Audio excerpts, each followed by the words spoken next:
what they can tell me to do. So you take responsibility as a Dane, and that is very typical for Danes working abroad, that there's this kind of honoring and... I'm not a sloganeer. I'm just saying what it could have, theoretically been.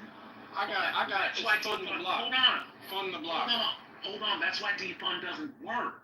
Because if you're actually paying attention to not just the nation, but certain communities, especially in the South, and how they feel about police in particular, you're not going to run that. You're going to have to flip that into, why don't we get community centers and other things like that? So it is a thing of that. I'm not making excuses for Nina, because like I said, Nina... No, not you.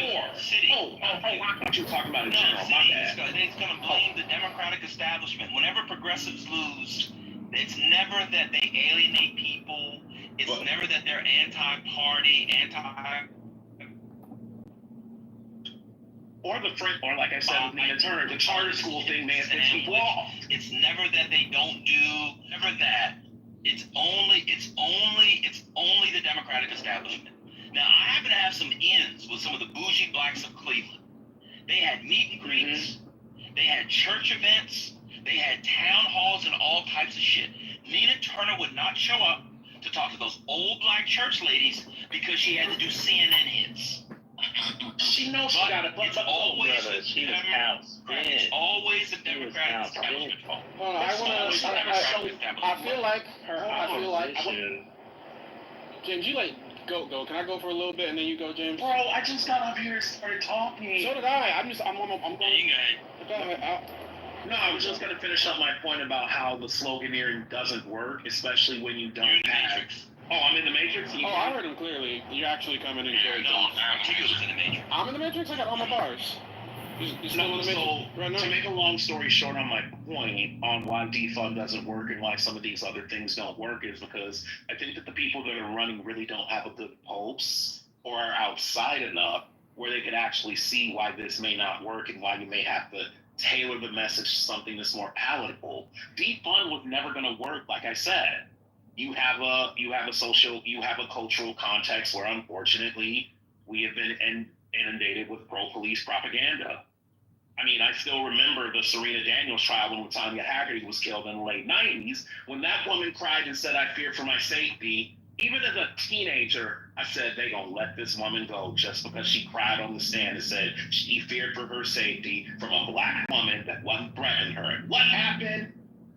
Not guilty. Had to be escorted out by a car. And that's where you see this, that's how defund doesn't work. There are a lot of people that are sympathetic to their plight because of how media plays a role and shapes ideas. And if you're running a campaign and you don't know that, 9 times out of 10 you're gonna lose. That's all I wanted to say, y'all. I'm done. No, I don't disagree with that, but I really do think, and I know nobody likes it, it's definitely a style over substance issue. I've been on Clubhouse a while. I remember the week Defund the Police came out, and I told liberals and leftists that this is a terrible slogan. It should be like refund the block. We should have like different ways to talk about this thing without literally making a statement that's untenable with what we state is our philosophy, which is that the more you fund government institutions, the better they behave. It's not actually like a statement that is even coherent with a leftist worldview. So that's a part of why it's bad. But on top of that, it certainly wasn't just liberals doing that corporatist, like, pandering to identity issues in lieu of dealing with, like, substantive issues around class. It wasn't leftists in kente cloths on Juneteenth. It wasn't leftists doing that shit. And so there was a lot of bad optics. There was a lot of bad optics that helped caricature liberalism in a way that seemed insincere. And when I say the Mamdani model works, it doesn't mean Mamdani's substantive interests that are aligned for New York worldviews work. It means he doesn't talk too long, he doesn't say right at the end of every affirmative sentence, and he sounds and moves and speaks like a fairly heteronormative man. Like he's a heteronormative man. You mean the guy that went around to all the different religious temples and put their hats and shit on? That guy. Wait, you just said, wait, okay. That guy. Again, So, but you just said he didn't do the things like the kente cloth. It's how he presented himself. He didn't come in with the This kente is so cloth. phony. You don't have to style, man. You don't have to style, but the bottom line is, No, the shit you said did, he didn't do it. He did do it. he didn't do it in the same way. He's literally Muslim, so whatever he did in the mosque was like literally his Sikhs culture. are Muslims. He's a Sikh? I didn't even know that. He's not a Sikh. Oh my God, he's not a Sikh. You said what's not Muslim? You're yelling. Never mind, bro. No, you're just yelling, so I can't. Listen. Oh my God, nah, y'all be crashing. What I'm saying. Go ahead. No, you keep talking. I'm trying to explain to you. When he would go to the Sikh temples and stuff, he would put on the hats and stuff. He literally did the same thing. I'm talking about black voters. You were talking about black voters. The Sikhs. Wait, There's nothing more New York than voters. God, bro. I just feel like if you don't think Democrats. The reality is, there's a difference between how Otis and Trent spoke to Nathan and how you were speaking to Nathan. Whether you agree with it or not, you were doing the Mamdani shit. You were doing the Mamdani shit. Stop yelling at me, go. Meta. You are so everything is meta. Everything is meta. Did you know he put everything is not meta? He did do this version of the I think you're making. I think the comparison is unfair. I think the comparison's unfair. It is not unfair. If you it's just believe people liked him. Well, but I said that before. He's likable. I said that before. But you said that people didn't. You said he didn't do it, and what I'm saying is he did do it. When he Obama does it, did it. Obama seems authentic when he does it. He seems believable when he does it. There's a performance to it too. What you did with Nathan was a performance, and it worked. Come on, bro, calm down. What you're doing is a performance. Let me ask you a question. Why did they do the kente cloth? Do you know? Was it? I don't even remember what the function was for. Was it for George Floyd or was it for Juneteenth? I don't remember. They were asked to by a black group. Asked them to do it. I don't know who them niggas are. They were literally asked to do it. I don't know who them niggas are. But I can name some niggas that sound like that. It doesn't matter. So it's damned if you do, damned if you don't. So if you don't do the thing, it's a problem. And then if you do the thing, it's a problem. How did you not know that the kente cloth would be like farcical online? How did nobody around them know? It's not everything's a distraction. Because it happens all the time in politics. It happens all the time in politics. Could it be that Dems are bad at politics right now? Man, this is insane. You asked a question, I'm answering it. That's right. Okay. It happens all the time. And this one time, because the people were old and Democrats were unpopular and it was MAGA, they got caught up. Politicians go and do these kinds of things all the time. Mamdani does it, all the way to Schumer does it. Eric Adams was out there talking about, what was he saying the other day? New York is the Albania of America. I forgot what it was. It happens all the time. If you can't, let me know if you're done. Go ahead, I'm not, but go ahead. Well, I'll be doing the pauses. Go ahead, I didn't mean to interrupt you. It was a dramatic pause. Go ahead. It wasn't dramatic, I was inhaling. Go ahead. I didn't mean to kidnap you. I already said kidnap. I didn't mean to interrupt you. Go ahead. I lost my train. Go ahead. I was just saying, if you can't tell the difference between a Ghanaian, Nigerian, Muslim going to a Sikh temple versus Italian-ass Nancy Pelosi in a kente cloth, I don't know, man. If it's the same to you, it's the same to you. But I don't think it's received the same way from the American public. I don't think it's received the same way. More than that. That was fun. Articulate. He's done more than just the Sikh thing. I'm responding to the thing you said. Oh my God. You know what you do? This is what you do. You find out new information and then change your original argument. Your argument, he didn't do those kinds of things. He did do those kinds of things. Nancy Pelosi before has done those kinds of things. It's just that moment. They did not lose any, Kamala Harris did not lose any voters because of the CBC pick. And if you think those are the kinds of things Democrats have to do, as opposed to developing a better immigration policy, then we're really cooked. I think they got it. Well, we're probably cooked. You never have any. Of course, Republicans could use one election. Probably could. You're not a Democrat. I don't know why I say we. Oh, what am I? I think you're a progressive. So you said last night people should become social. What is it? SDA.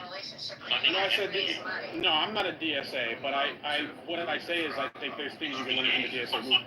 Isn't it DSA Democratic Socialists? No, yeah, you were right. I was like, you think you can learn from the DSA? Yeah, I think there's a way to integrate. Track record? I think there's a way to integrate some of the style of approach in certain largely white male spaces that are appealing to white males. Yeah. Nobody wants to hear that. Yeah, what is DSA? So have you ever been to a DSA meeting? They're terrible, bro. I mean, I can be honest with you. I mean, be honest. Have you ever been to a DSA meeting? I don't go to meetings. That aren't work related. All right, cool. So like, I don't feel I need to go to a meeting to learn about DSA. But I mean, it's also deeply. You might want to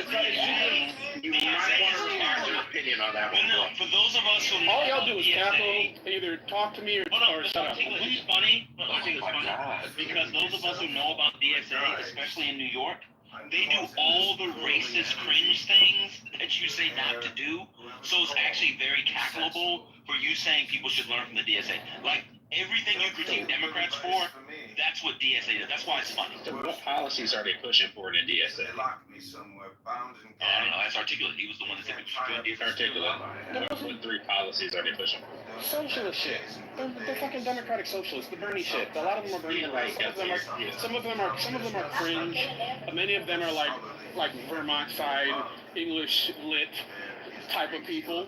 But on the other side of it, because they have a politic that's quote-unquote not deracialized and class-based, the Vines-ass Rogan kids do still kind of find an affinity towards them. And while I don't think you can win a lot of them over, I do think at least learning to put forth that style for the moment. Like, we can accept Barack Obama doing a campaign that was, like, multicultural and not pointedly identitarian. That shit might be what it is right now. The country isn't ready for like overt racialized identity, like gender, sex statements. They really do, however, hate fucking billionaires. That shit is real. That shit is real. You think DSA doesn't do that? Okay, you don't know anything about DSA. This is wild. You always say people don't know anything because you disagree with what they're saying. Like, I mean, if I don't know about anything, then just stop talking to me. I don't know anything, right? No, well, if you don't know anything, stop talking. Right, why is it incumbent on me to stop talking if I know, but you don't know? Well, to be fair, you never have a conversation with me where I have 10 people who are saying nothing, just cackle when it's your turn to talk.